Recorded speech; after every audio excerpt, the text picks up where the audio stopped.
Hey guys, this is Billy Davidson with Davidson Pressure Wash and Painting coming out of Hammond, Louisiana.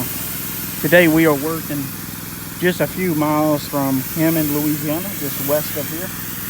And so we're doing this, not that big of a house. It's going to take us about an hour, hour and a half. We've been on it maybe about 20 minutes.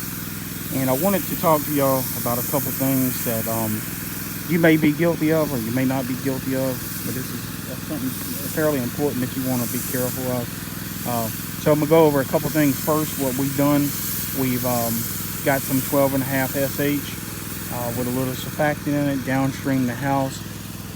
And so we throw in about 1.5, 2% on it.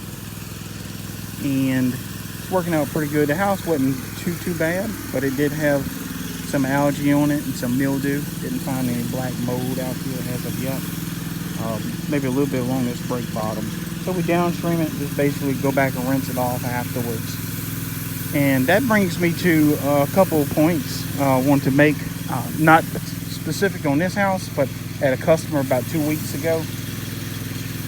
It said some guys that came out a couple, 2 or 3 years ago, and this is getting back to the point. You may be guilty of this, you may not. I'm not going to judge you if you are. But maybe you might want to change your techniques and tactics after listening to this. It's pretty dramatic what the power washer company did to the homeowners. And I hate for that to happen because it gives a bad name to all the great guys out there. And I know there's a lot of professionals out there doing this work. And you got 1 or 2 bad apples out there running around ripping people off. And it's just a disaster for the industry. So we're trying to pull together, and it's our job as true professionals to call these folks out when we run across it. I'm not going to call him out by a particular name, but I do know he watches my videos. So, it is what it is. Man to man, I'm going to tell him where he went wrong, and I'm going to show y'all in a second in case y'all run across this. He's using a soft wash pump, like I think he's using a booster pump or a 12-volt pump. I've seen his truck around a few times. And he's not actually in Hammond, so he's actually about 50 miles away, but he comes up this way and does some power washing. Now, his work is fairly good. I've seen some of his work is great. He does good surface cleaning, all that good stuff. So, but where he's messing up with these 12-volt pumps and this booster pump, he's spraying a really hard SH solution on these houses. And that's making it quick for him, because what he's doing, like he did on the other house, he sprayed the house probably 2, 3, 4% SH on the walls and went back and gave it a quick rinse, and he was out of there with his check. Happy-go-lucky, that's what he's doing. But what he's failing to realize, he's not rinsing properly. And there's one particular homeowner, not like I said, not this one, but the other one that I seen a couple weeks ago. Show you what he did wrong, and you may be guilty of this or not. Like I said, I'm not going to judge. When that SH hits these units, and it's no doubt going to hit them, you spraying so-called soft wash and putting that hot mix on these houses, and it's getting on top of these units. And in her case, he didn't rinse it thoroughly. He didn't cover the unit up.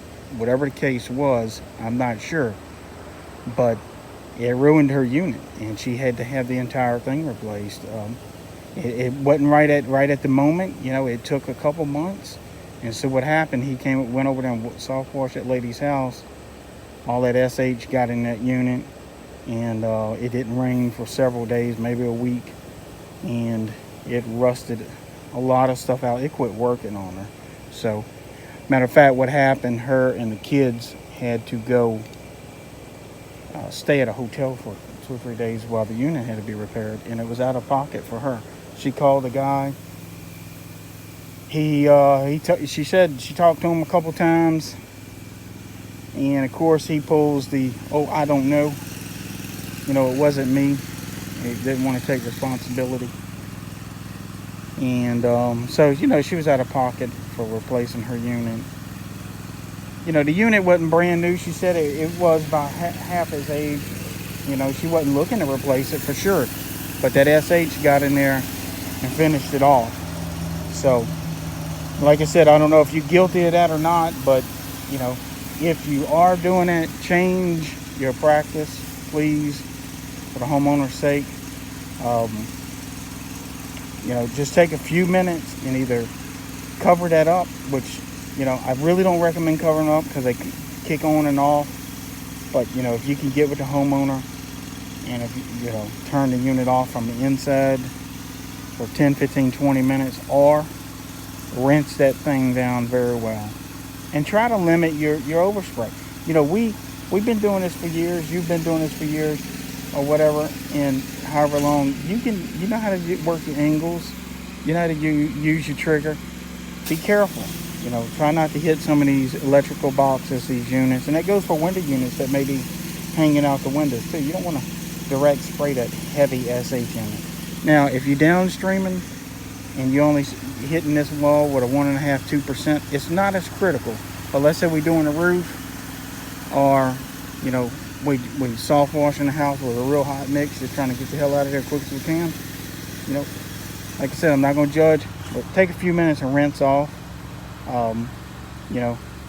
That SH is very corrosive. It's got a lot of salt in it, as we know. It's basically salt water, and it's very corrosive. So these units have a lot of stainless steel parts in them, aluminum parts, and those parts really aren't affected too much. But the parts that are affected are some of the most critical components, some of your switches and sensors inside these units. These are some pretty sophisticated units these days, so make sure you rinse them off real good.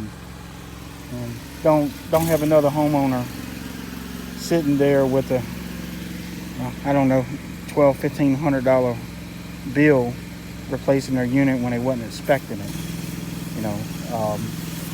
And then the inconvenience of not being able to be at home for those couple days or whatever. Because this unit goes out in the middle of the night, so just think about it.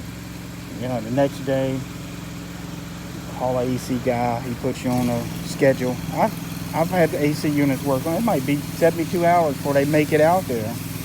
Then they hand you some bad news after pulling this thing apart, telling you, oh, it's all corroded and corrosive. Looks like someone sprayed acid or bleach or something in here, and then boom, it all of a sudden dawns on the homeowner.